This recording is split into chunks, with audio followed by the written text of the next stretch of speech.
The Behind Ears podcast crew would like to thank the following sponsors for their generous support. Do you have a little one and need a stroller for your next Disney vacation? Then Kingdom Strollers has the stroller for you. They've got a great variety of well-maintained strollers that fit any need. Go to their website and check out the City Mini Double, the City Mini Single, or any one of their wide selection of great strollers. They also have crib and bedding rental as well. During every one of my Disney vacations, I can't go a couple of minutes without seeing a happy young guest in a Kingdom stroller that is followed by a parent that knows they made a great stroller rental decision. Want to see how Kingdom Strollers can help you? Go to their website at kingdomstrollers.com. That's kingdomstrollers.com.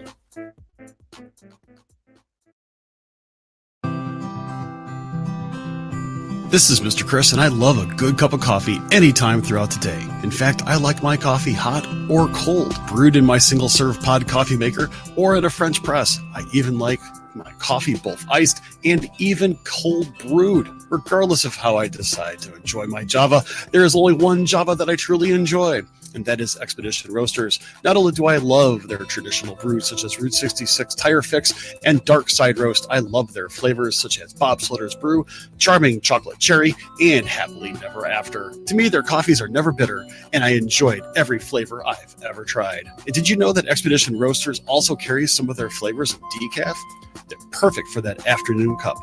You also have to check out their different teas as well, which are great hot or iced. Behind Ears podcast listeners have 2 different coupon codes that you can use as well for when you stock up. Use EARS20 for 20% off that first order. Returning customers can use EARS10 for 10% off subsequent orders as well. When you're ready to enjoy the best in pop culture inspired coffee and teas, check out expeditionroasters.com.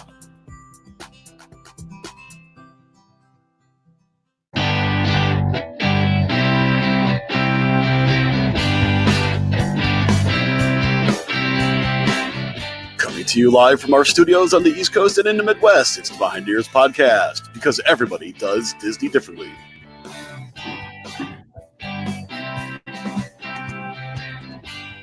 Hey everybody, welcome back to another episode of the Behind Ears podcast. I am Mr. Chris, and as you can tell, beside me is not Uncle Danny, but he is a man with a beard. That's right. It's Chris, our local communications director, coming to you live from Central Florida at this time.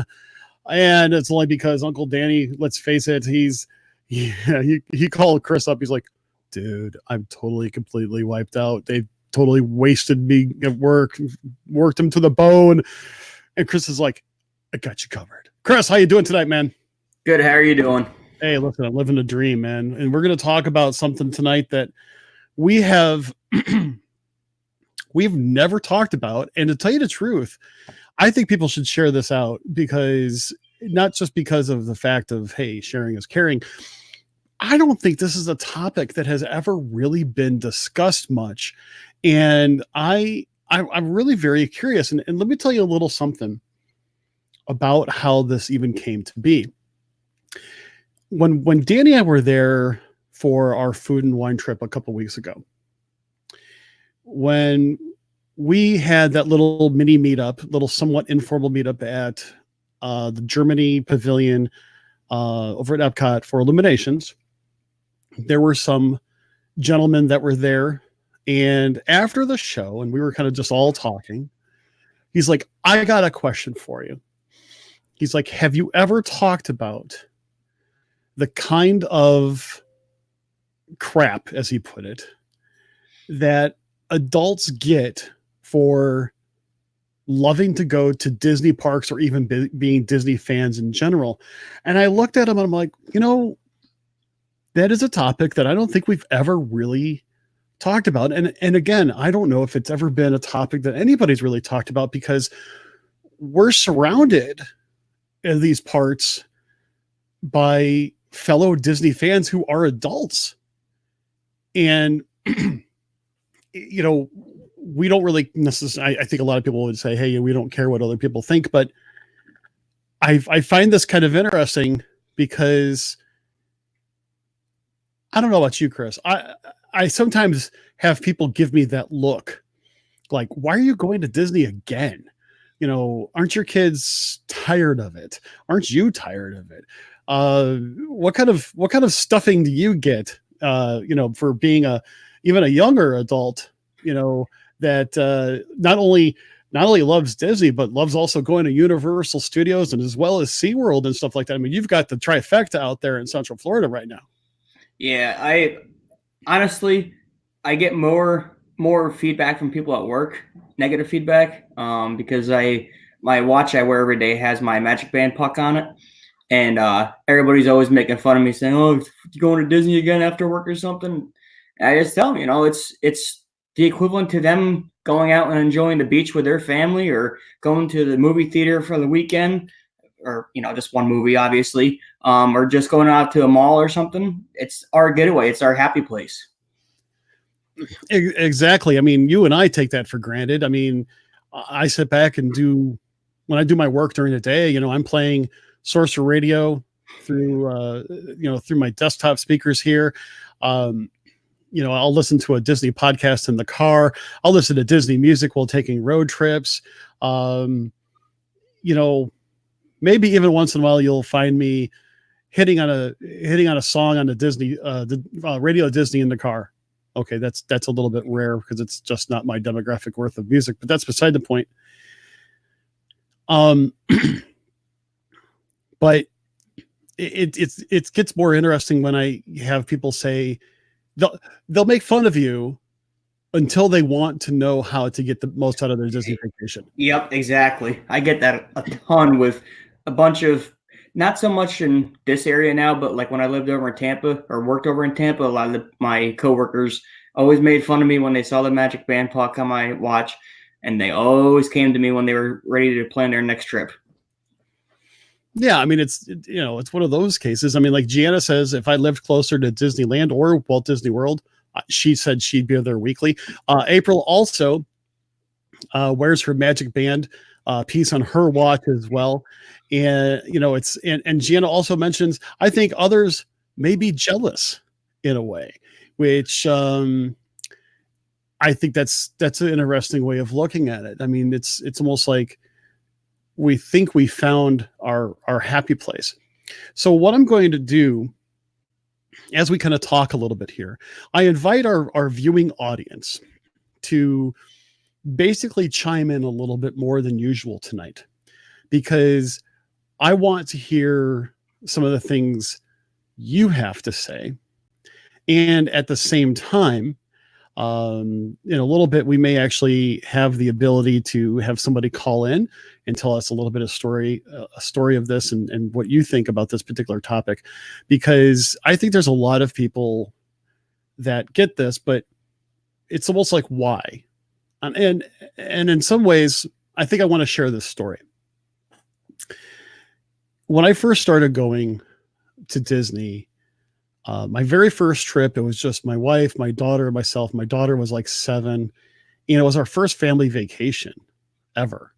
We've been married for like 5 years or something like that, and we never went on a family vacation. So it was a big deal for us. And we didn't just do a Disney trip. We actually combined it with an anniversary trip for my wife's uncle, and he lived out in Jacksonville. So we thought, hey, we'll just fly down, do some Disney, go up to Jacksonville, do some family stuff, go home. It'll be simple, easy peasy, lemon squeezy. And so, there wasn't a whole lot of planning. There wasn't a whole bunch of, different things. You didn't have to plan fast passes. We didn't know really what ADRs were. We just kind of went, did it by ear. We stayed at Port Orleans, Riverside. But then it happened. I got hooked. I got hooked from the very first moment I walked in there. I finally realized what my dad felt when he took us to Walt Disney World when I was my daughter's age at that time. And as we were driving away from the resort when we were going up to Jacksonville, I looked at my wife and I said, it's not a matter of if, it's a matter of when we return. I said, I hope I'm pretty solid on that. Yeah. And after a few trips, people started asking the question, why? And I even to this day, this is my simplest answer. It's the only place I've ever been to in the world where I believe that I don't have to worry about anything. I can leave my cares at the door. I don't feel obligated to do anything for work. I feel like I can focus on my family and or just focus on my vacation and let it be. And that is my thought on that. Did you ever have kind of an epiphany moment of that sort of thing? I mean, it's probably a little bit different from you because you lived in different parts of Florida before you moved to Central Florida, right? Well, I lived in Pennsylvania for the first 20, 24 years, 25 years. I think it was 25. Then I moved down to Fort Myers and lived there for 2.5 years. And when I lived in Pennsylvania, we were talking about moving down to Florida, and I actually said to my wife and her family, anywhere but Orlando. I don't want to go to Disney. I don't want to live next to Disney. I was not a Disney fan. And then we moved to Fort Myers, and we were going through some tough personal matters. And I say, you know what? Let's buy our first Disney annual pass now that we're Florida residents. And we bought our first annual pass and made our first trip. And, every worry in the world disappeared when you walked through that gate. And at that point, I was hooked. I think I might actually go a little bit too often at this point and might be starting to bore my family out of it. But I mean, I just honestly can't get enough of the parks at all. Yeah, I can see where if I lived down there, I would have someone called it the Disney tax. They're having an annual pass. It's like I asked my friend, he's like, I'm like, hey, you got your annual pass yet? He goes, no, I haven't paid the Disney tax. And he goes, I'll probably do it after the first of the year. And because he's a big Disney fan. He and his wife both are pretty good Disney fans.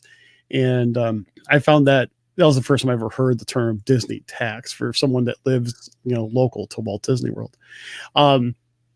Interesting part is, and this is like, when you talk about the idea of, why do you keep going there? Sandra makes the comment, don't you get tired of going to Disney? Also, how could you afford it? Well, the afford it part is a little bit different than aren't you getting tired? Because the aren't you getting tired part is, generally speaking, no. I mean, I do see a number of days in a row as a vacationer that I find to be there's a limit to it. The afford it part, I think that's a great topic for another show, but I get that as well too. How can you afford it? I get that all the time, especially with what we're going through right now. And I tell people all the time, I'm obviously not going to divulge what the Florida annual pass price is, but we all know it's lower than the regular rate. And I tell people all the time, it's the equivalent to you going out for dinner and a movie every weekend for two people. That's about right. I mean, if you think about it, I mean, what you pay for annual passes, especially for a couple, you have your choice. You can go to Disney, or you can go to a dinner and a movie, and one you never get bored of. The other one, you're always arguing where you're going to eat. It's something like that. Nick also says, we get that a lot. Always like, oh, you're going to Disney again, or how could you afford it all the time? Just like Sandra said. Melissa makes a comment. I come across more people that agree that there's no other place that the money that's worth the money spent. Then I also get a lot of new friends that ask me for advice on how to plan trips. I even got that today. Tonight when at church, a friend of mine came up to me and said, hey, I'm going to Disney soon. Can you give me some tips? And we're going to probably be talking about that on a future show, because it's definitely a last minute trip. Fortunately, she's staying with family. So we'll get to that on another show. Laura makes a comment. When people find out that I'm going to Disney, they always say, can you pack me into your suitcase? Which is kind of cool. Let's see. And Anna basically says, the adults here at Disneyland have a bad rap. And that's exactly what this gentleman was trying to get at. He just kind of felt like we have to defend ourselves for being fans of something that we truly love. And dare I even say, get an escape? Is that really so bad?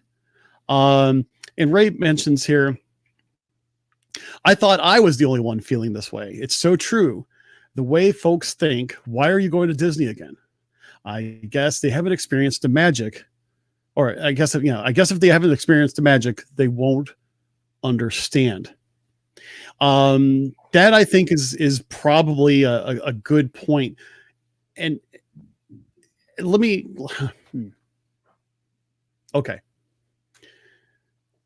I don't want to answer this question second, Chris. I want to ask you the question first, if you don't mind. And I'm putting you on the spot because in case anybody hasn't realized, or if you're relatively new to the show, we're unscripted and unedited, and we're totally, completely live.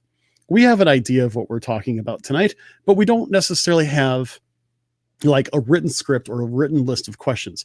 So if Chris and I ask each other questions, it's totally out of the blue. Just thought you ought to know that in case you are a new listener.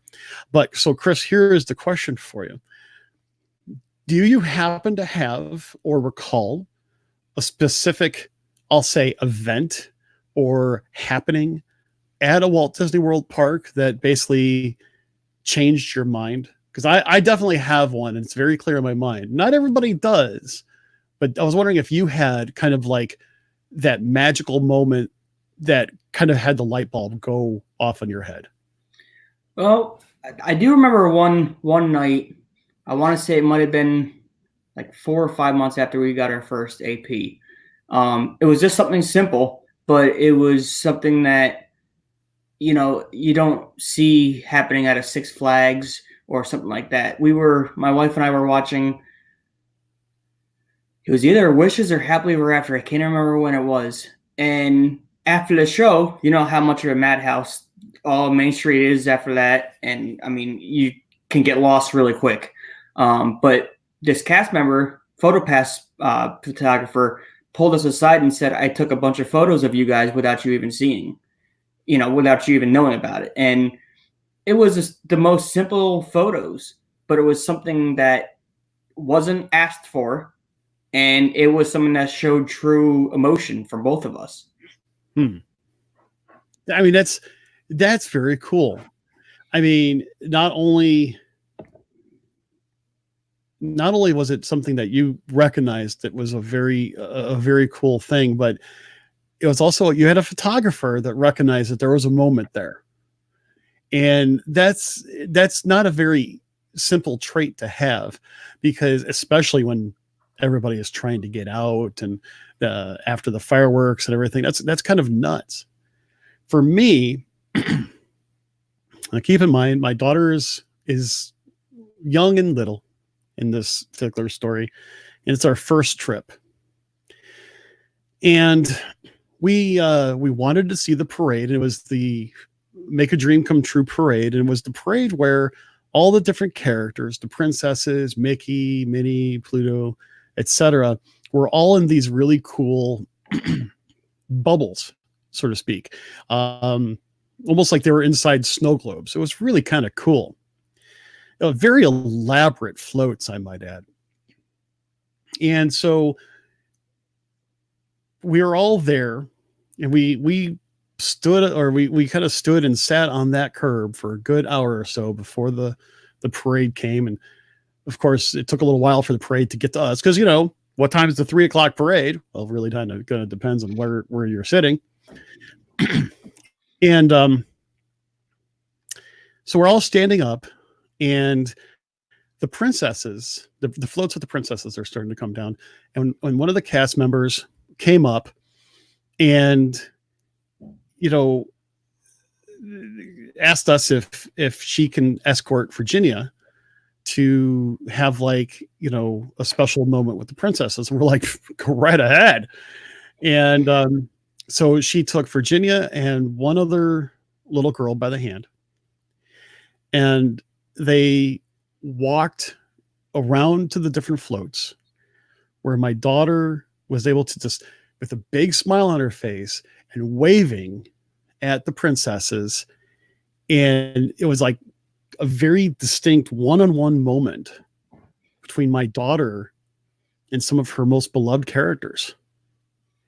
And she came back to where we were standing, and she's like, Mommy, Daddy, did you see that? They were waving at me. They said hi to me.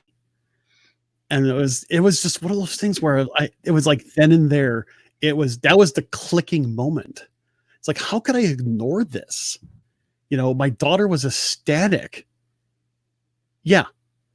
This is, one of those things where people start to wonder a little bit, but I stopped wondering after that, man. I mean, it's one of those things. Let's see. Hold on a second. Lauren basically says, people used to question my love for going to Disneyland until I showed them the pictures and told them about the trip. They finally get it. It's escape from real life. I totally get that. And then Laura makes the comment, can you imagine when in the future you get to take your own grandkids? Hey, I'm not that old yet, so that's going to be on the future thing. I can tell you, when I finally have kids, I'm in big trouble. Yeah, you are. You know you're in trouble. Especially if you have a little girl, because it's one of those cases where you're going to be, it's break out the Benjamins. Oh yeah. But it's kind of interesting, because we see this happening, and me, as I guess I didn't see it happening as well as it did, because I'm going for the first time as an adult. I'm taking my daughter first time as a child.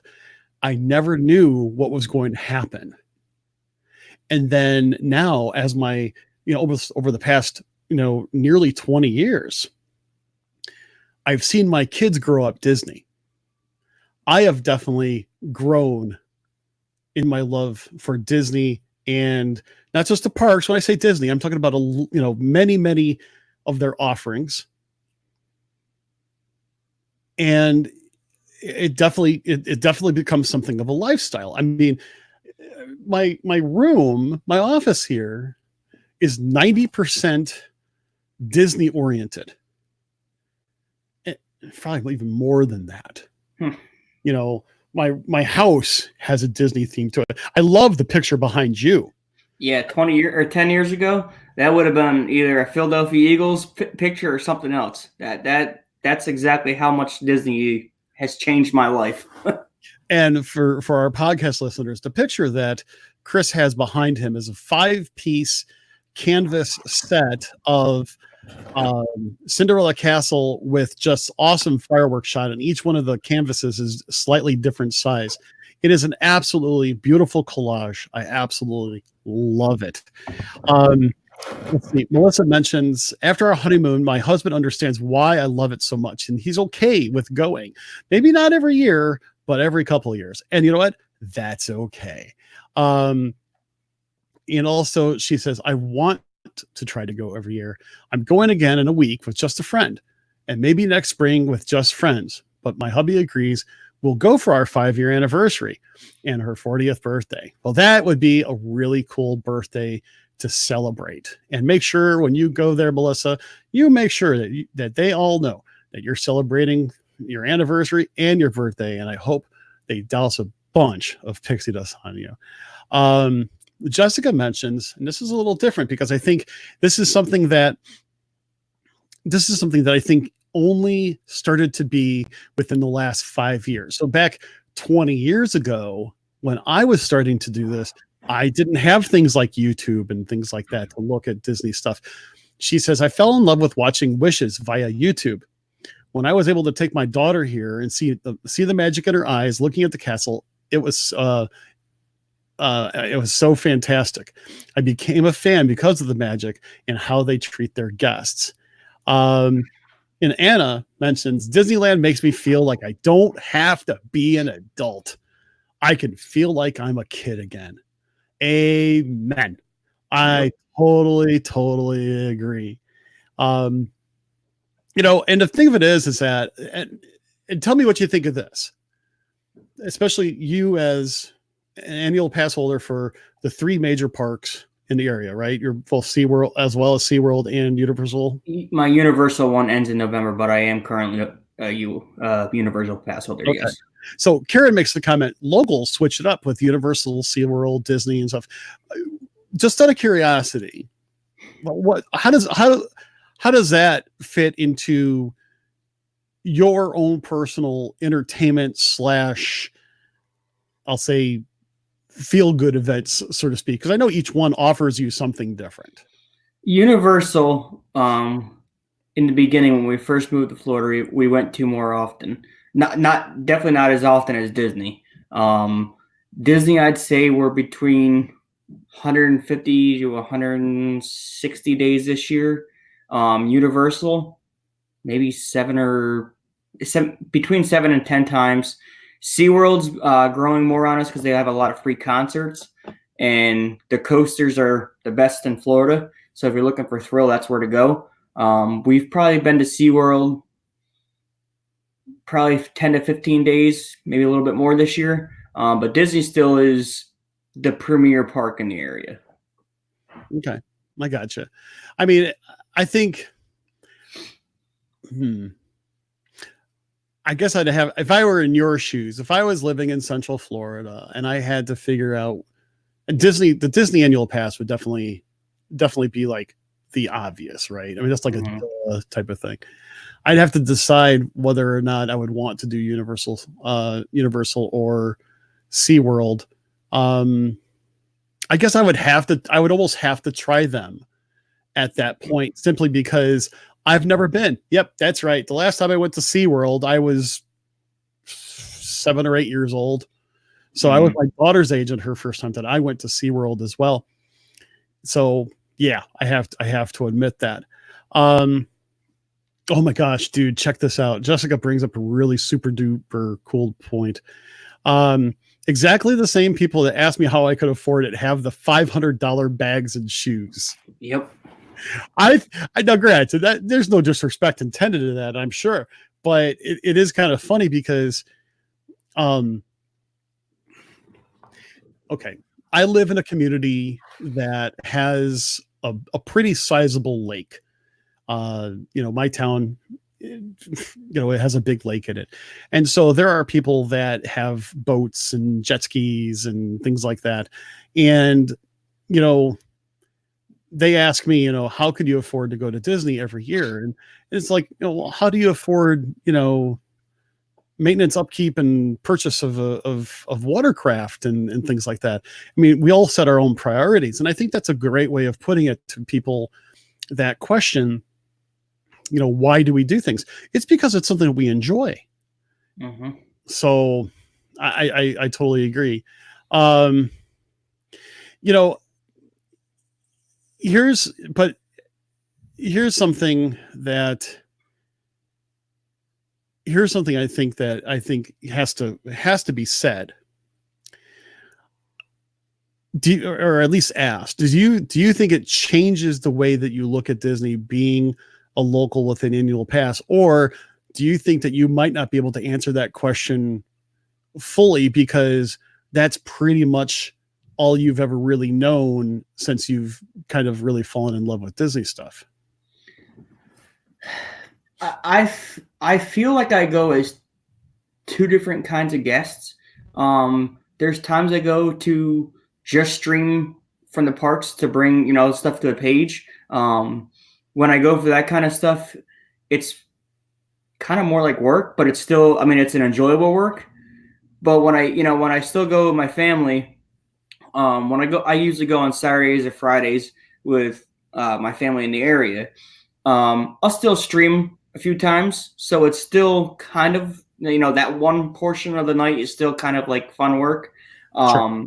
But the rest of the night, and then when my other family comes down from up north, you make it a priority to do Disney like everybody else does.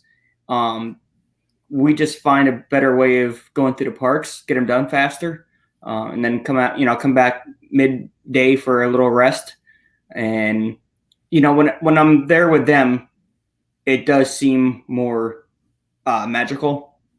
But like I said, it's still I personally enjoy streaming from the parks, so it's not like it's work for me.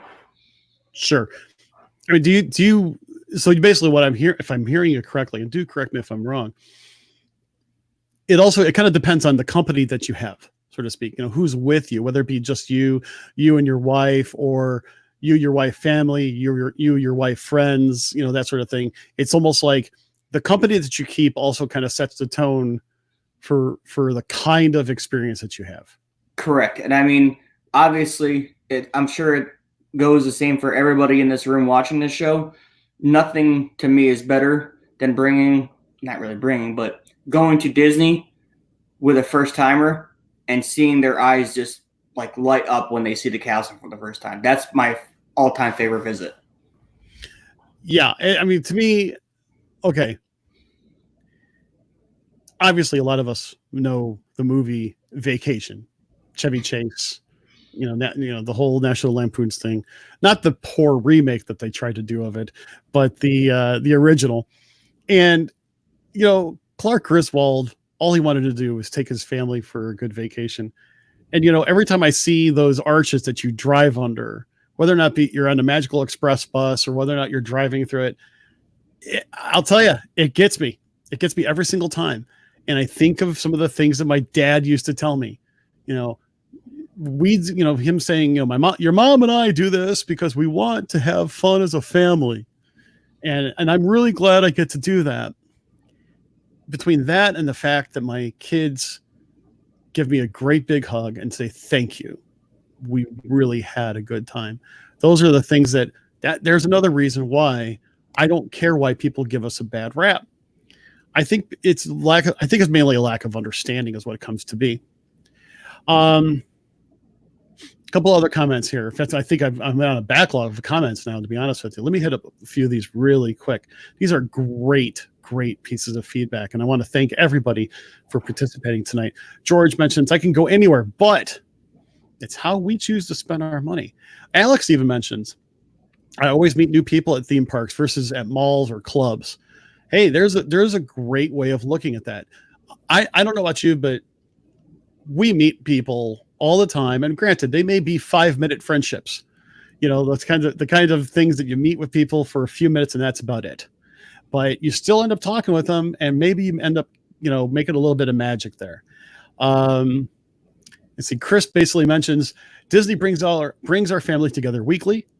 That's my father-in-law. Oh, it is. Hey, Dad, and it makes it priceless. Well, that's really cool. Let's see.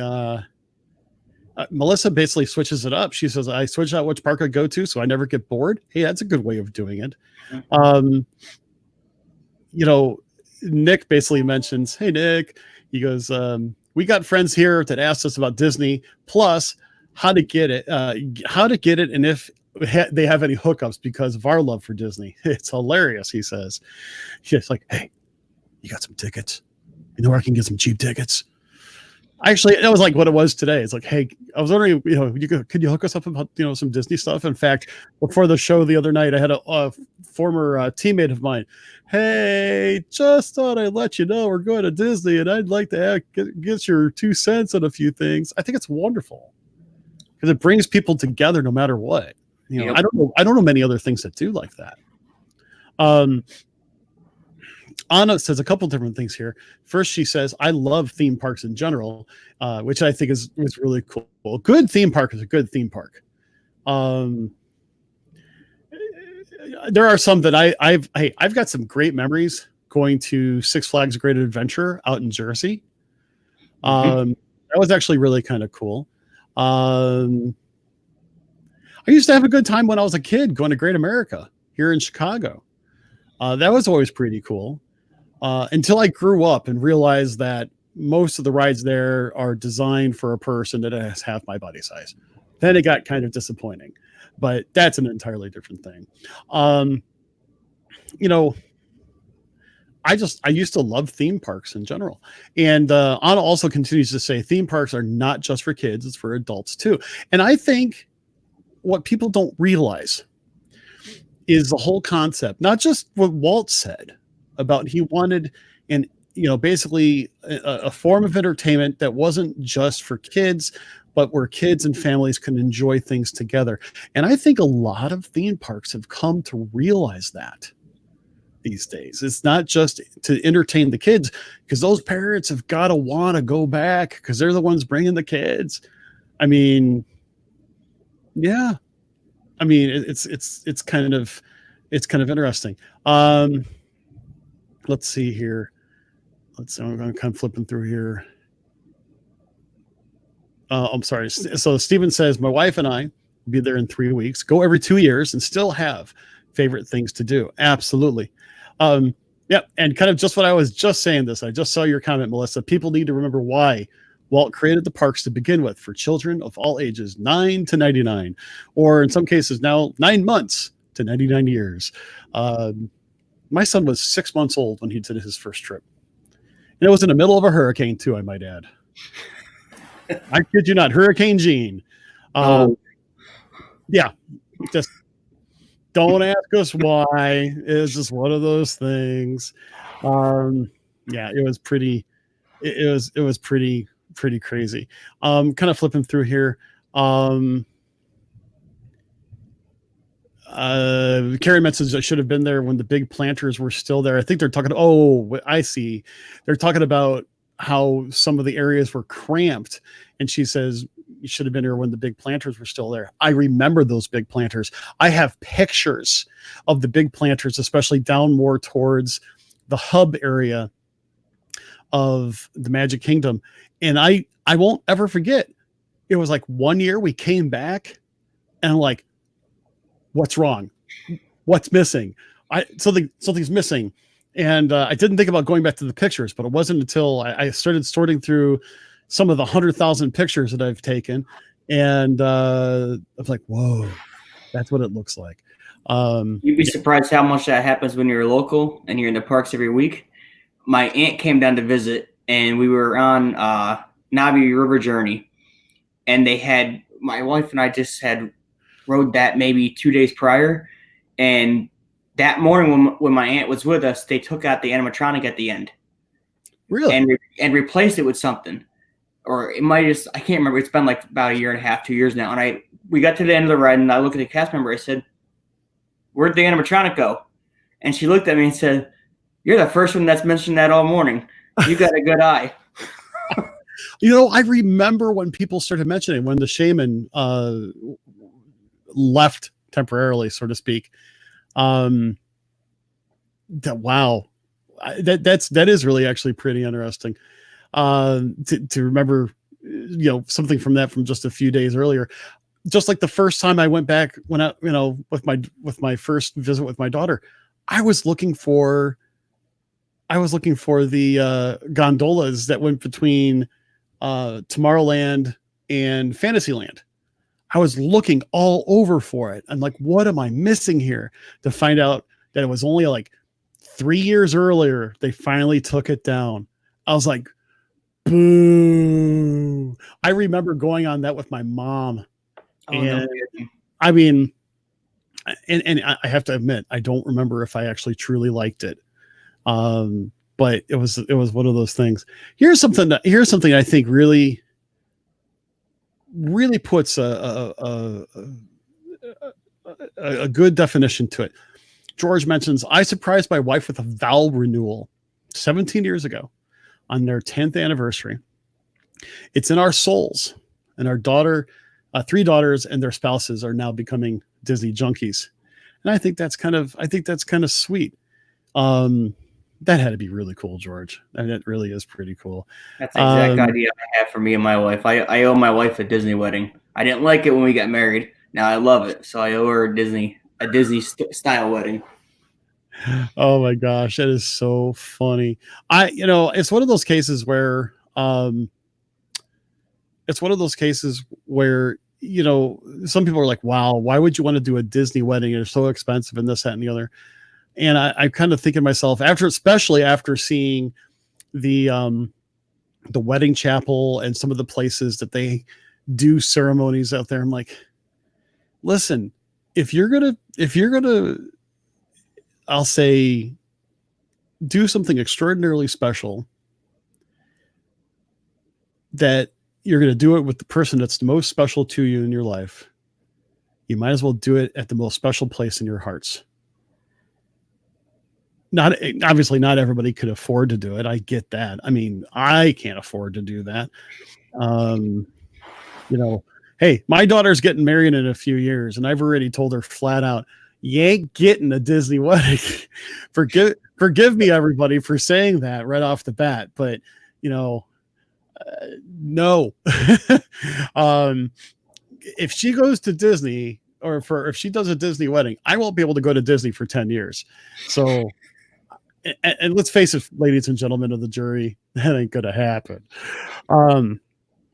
Let's see. Jess says Nick is already breaking out the dollar signs. Oh, and she says that she's cuddled up in her Disney jammy, or Disney Christmas jammies, wrapped up in her monorail blanket. Wait a second, you have a monorail blanket? There's somebody that that would be very interested in a monorail blanket. Person I'm married to that has a monorail license plate. I have a Aladdin blanket. Oh, they're very cool. The funny part is I got my blankets. My Disney blankets are actually in my theater. My theater is very Disney themed. It's got all my favorite Disney movies and Marvel movies, as a matter of fact, artwork in the theater, as well as awesome Disney blankets. I mean, remember when you used to be able to buy them for like $10 if you bought like $50 worth of stuff? Yep. That's when I would get them, because they're the perfect size and weight for hanging out in the movie theater downstairs in our basement. There you go. So it's just really, really cool. Let's see. This is fun. I'm gonna have to take a share of this. George says, I'm a competitive shotgun shooter. Cool, dude. First and foremost. Saturday, our daughter and son-in-law will reveal a boy or a girl. The fun part is they have an up house with balloons lifting off, and they'll shoot the balloons.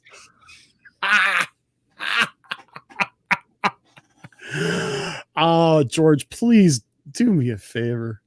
Please, for goodness sakes, have someone record that and post it up on the WDW community page. I would so love to see that. That is so cool. Um, okay, I think Jessica is just now starting to make excuses to go back to Disney, no matter what. She says, I need another birthday at the Magic Kingdom, and this time without bronchitis. Yeah, actually, she was really sick that time in March. She was horribly sick. When I saw her, I was just like, oh boy, you look not so good. And she's like, yeah, you don't have to tell me that. I feel bad. So it is just one of those things. Stan, just to let you know, Danny in this picture has lost a lot of weight and cut his beard off and has now become a Gators fan. But yeah, slightly different. You have two Chris's on the show today. Let's see. Let me flip through here really quick. I'm sorry, I'm flipping through because I started to lose out on a lot of the comments. Heather comments. I only went once as a child in 1981, and I think Heather, for a point of reference, I think I also went. It was either 1980 or 1981. And I was like maybe 6 or 7, maybe 7. I didn't even remember the trip, not going again until, and then you went again in 2013 as an adult. And that's when you got hooked. I feel like a kid, and the only place where I'm in a bubble and I don't have to worry about the outside world for a bit. You and I, my friend, have got a lot in common with that. And, the funny part is that I do remember several aspects of my trip. Not a lot.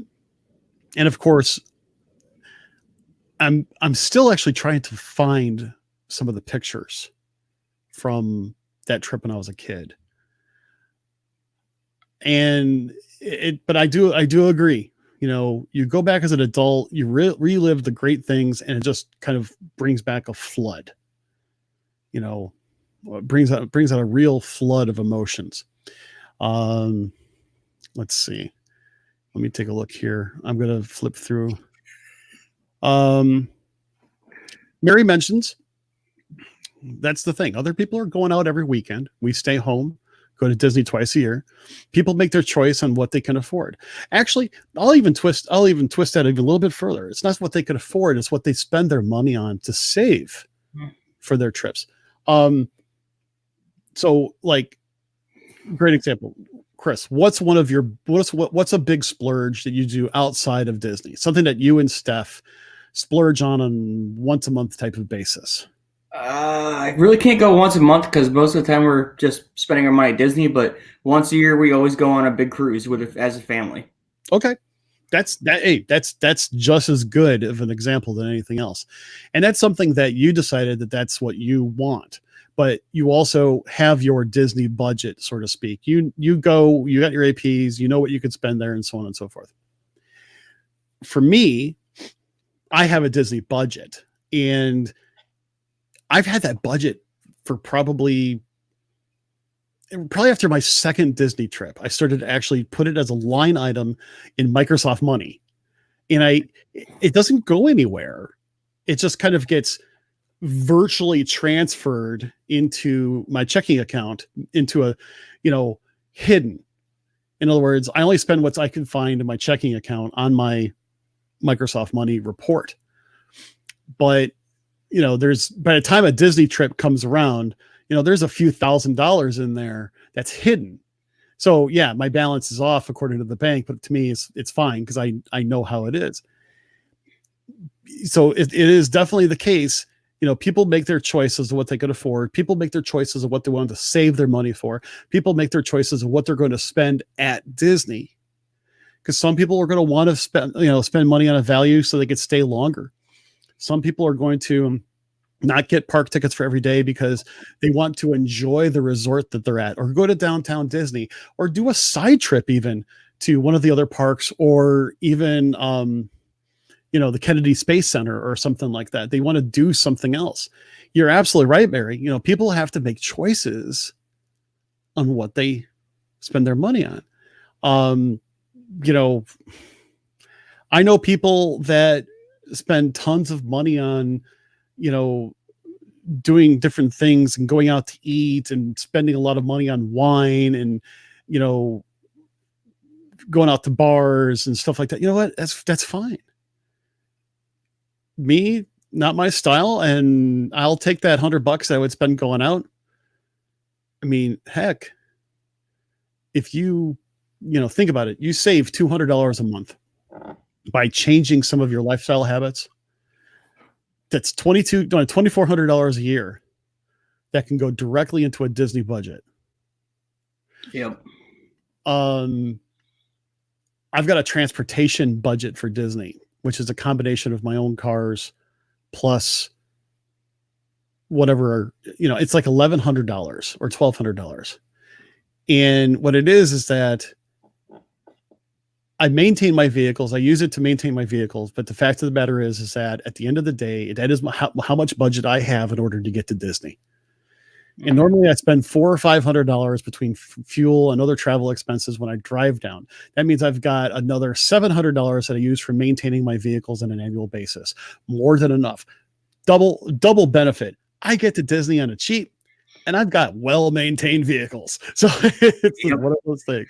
Well, kind of going off of what Mary said there, I was just, I know it was kind of being quiet about with the Florida resident annual pass prices, but I just realized that it is public information. I mean, anybody can access it, so I can bring it up. I just did a situation here where I took the monthly payment and divided it by 4 weekends. Do you have any idea what it costs for 2 people to go to Disney on a gold pass for every weekend? Per weekend, what do you think the cost is? For 2 people. Yep. $50, $60?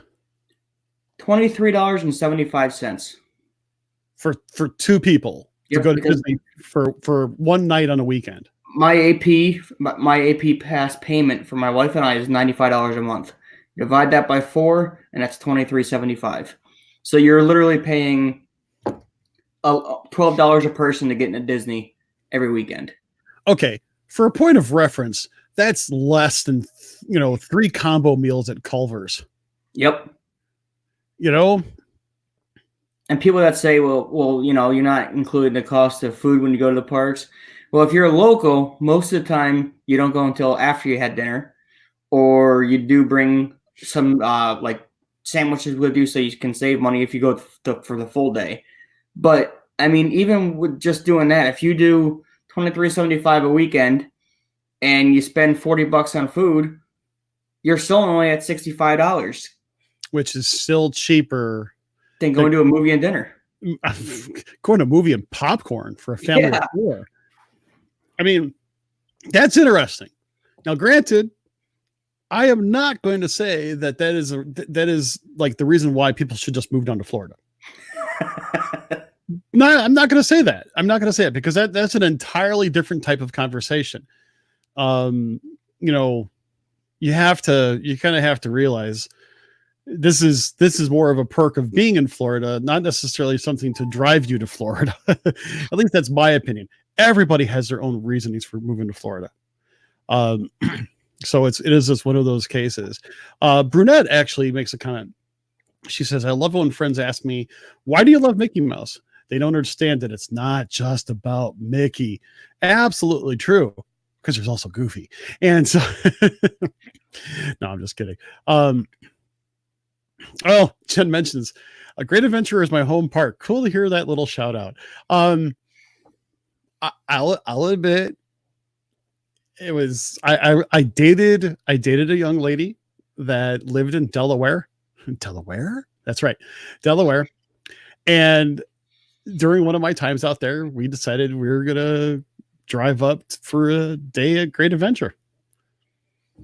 I had no idea what I was getting myself into. It was actually quite fun. Great Adventure has one thing Disney does not. What's that? Kingda Ka. Who? Kingda Ka. What was that? It's a roller coaster. It goes like, I think 0 to 120 mile an hour in 6 seconds. And it goes like, I don't know the exact height it goes, but it goes straight up.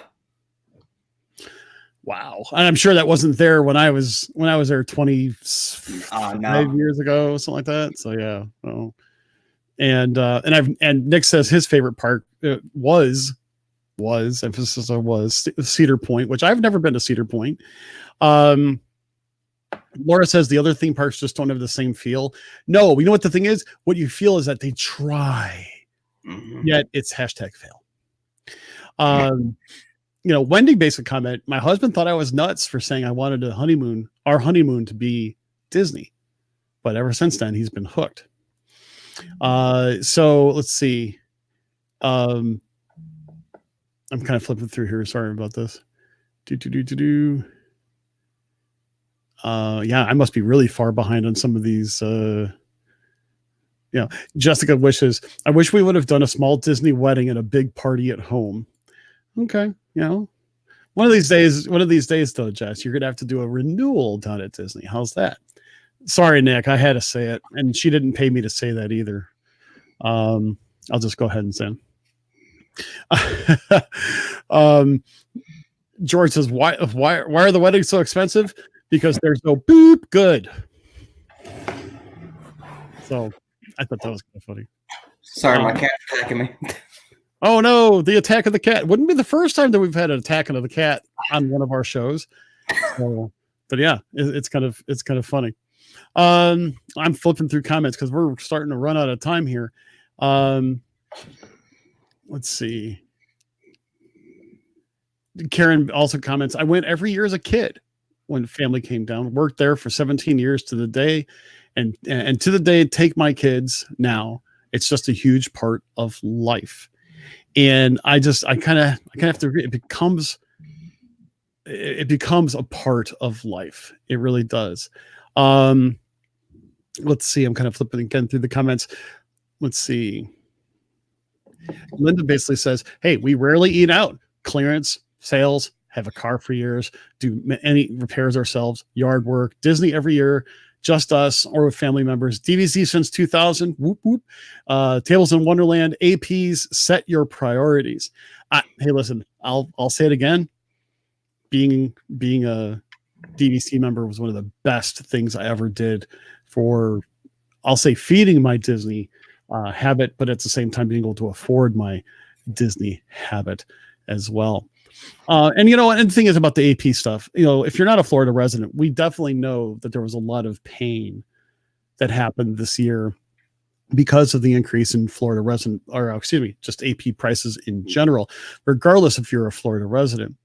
And, even that notwithstanding, a lot of people still save money by getting annual passes if they plan on spending a certain number of days, spending a number of days at the park. And, again, it may be a lot of money to shell out, but, the difference is you're shelling it out all at once versus, one of those things. Wendy mentions we went to Hershey for her birthday. Next best place if you can't be in Disney. We wore Mickey ears and got so many compliments. That's awesome. I would be afraid I would eat everything. It's as simple as that. I grew up going to Hershey. That was only about 3 hours from my house. The problem is I don't like chocolate. Oh my gosh, you don't like chocolate? Really? No, cannot eat chocolate. Nope. Chocolate or peanut butter. Yeah. Dude, how did you survive like childhood? I'm not really too sure. Wow. I always get called out for not liking chocolate, especially living that close to Hershey. I mean, heck, I'm the kind of person that would I would actually make my own Reese's peanut butter cup mix by melting chocolate chips and peanut butter together in the microwave and then putting them little dollops on the on wax paper and letting them harden. Yeah, there's a reason why I'm this big. So, and they have a spa there where you could actually like have a spa treatment in chocolate. Oh boy. So anyway, it's one of those cases where I think it's one of those things where why do people get so much slack? And kind of wrapping this up, I'm going to go ahead and kind of start wrapping up with this thought. outside of the thought that Stan said, he can't eat chocolate. Is that why they kicked him out of Hershey? Oh, you're getting a ding from Stan there, my friend. So, but back to kind of wrapping this up. So the thought process here, I thought about this long and hard after that question was asked. And I think a lot of people just flat out don't understand it. I think people don't realize that I live a different kind of life. My finances are in such a way where I plan for my trips. I don't have any debt outside of my house and a very reasonable truck payment. I don't go out often. I'm at that age where I think I'd rather sit back and enjoy a nice movie in with maybe a nice homemade dinner that I cook with my wife. In fact, probably going to do that this weekend. My son's camping once again. Surprise, surprise, everybody. And yeah, it's going to be like hitting 30 degrees. So the first time we're actually getting a bit of frost. So he's actually looking forward to it. He's like, bring it on, Dad. And I'm going to my wife works on Saturday. I'm going to probably go to the store and pick up a couple nice steaks. I'm going to pick up some nice vegetables, do some nice grilling. Even I still grill when it's cold outside, and have a nice dinner. There's a movie that I know that we've been wanting to see, and we're just going to enjoy ourselves. It's a relatively cheap night. And so that's how I could afford it. I go because this is perfectly. I go because it just makes me happy. It just makes me happy. Is that too much to ask? I just go because it just makes me happy. And I know that, you know what? There are times where we talk on the show about things that, we call out shots at Disney for something that goes wrong or this, that, and the other. But the fact of the matter is, it still makes me happy. I worked my tail off. And all I want to do is go on a vacation at a place that makes me happy. I can go and relax anywhere, but I'm bored after a day. I want to go somewhere that makes me happy, somewhere that makes me it gives me a little bit of a thrill. Maybe a place that inspires. There's a lot of things that happen just walking around in a Disney park that really helps me put my life back in alignment, so to speak. There's nothing wrong with it. I think people don't understand us, Chris. I think that's really what it is. People don't understand. And if they just took a few minutes to talk to us, and not just talk to one person, talk to different Disney fans about why. Because Disney means something differently to a lot of different people. And I think when it comes down to it, the more they understand, the more they understand us. And they will hopefully respect that. Respect is kind of a harsh term. They'll understand that. And maybe they'll start to, figure out how they can enjoy some of that happiness and some of that magic as well. Last thoughts on your end, Chris? Well, I was just thinking to myself when you were talking about that, it used to bother me when people would call us out for, why do you do that? Why do you do this? And what really woke me up was being at the last wishes and being at the last illuminations. I have never seen that many fully grown adults have tears in their eyes because of all the memories that they've had watching these shows. And you know what? Memories is something you can't put money on. No. You can take pictures, but it's the memories you will keep forever. Yep. I'm going to be honest. It's one of those things. Memory card, another memory card, memory stick. I've got a whole bin here of memory sticks. All these, I spent hours transferring pictures this year onto my server. That's one of my most treasured pieces of equipment in this room because it contains thousands upon thousands of little bits of memory. in the form of photographs. And dare I even say video. I don't do a video as much anymore, but still. You could always make more money, but you need those opportunities to make more memories with your family. And someone asked me the other day, Chris, and I know it's a little bit different, how you and I do things when we're there. This past trip was the first time I did not go incognito. And, we actively, made our presence known. Mm-hmm. That was a weird feeling. Because I'm usually, I wear podcast swag when I'm in the parks and stuff like that. But my priority there when I'm with my family is my family, because I'm making memories. Dude, I just realized this.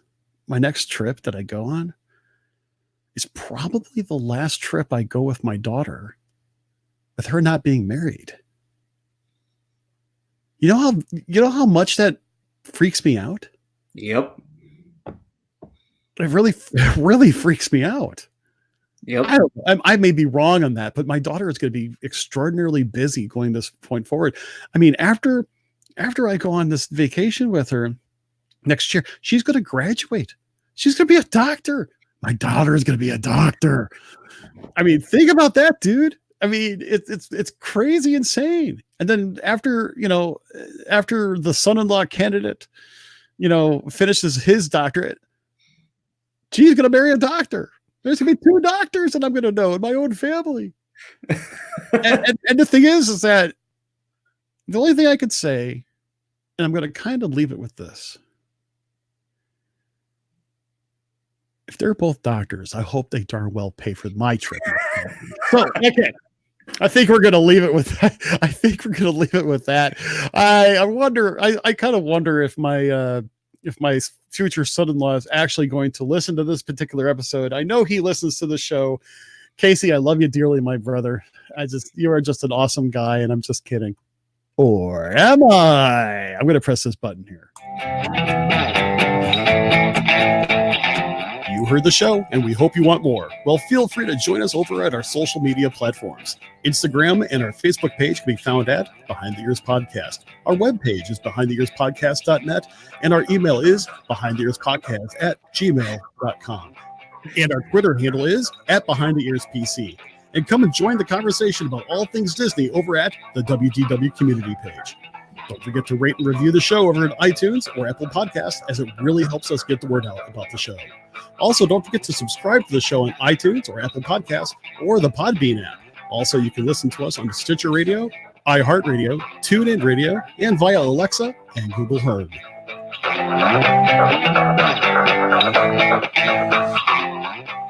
All right, everybody. Thank you so much for joining us on this episode of Behind the Ears Podcast. You know what? I really enjoyed this conversation that we had today, Chris, with everybody in our viewing audience. I'm glad we had this little conversation. And of course, if you want to continue the conversation, feel free to do so over at the WDW community page. Drop us a line over at behindtheearspodcast@gmail.com, or feel free to drop us a private message over at the Behind the Ears Podcast Facebook page. Well, I really did enjoy this. Mainly because it was definitely something that we have not done in the past, and quite honestly, I've never heard the topic done before.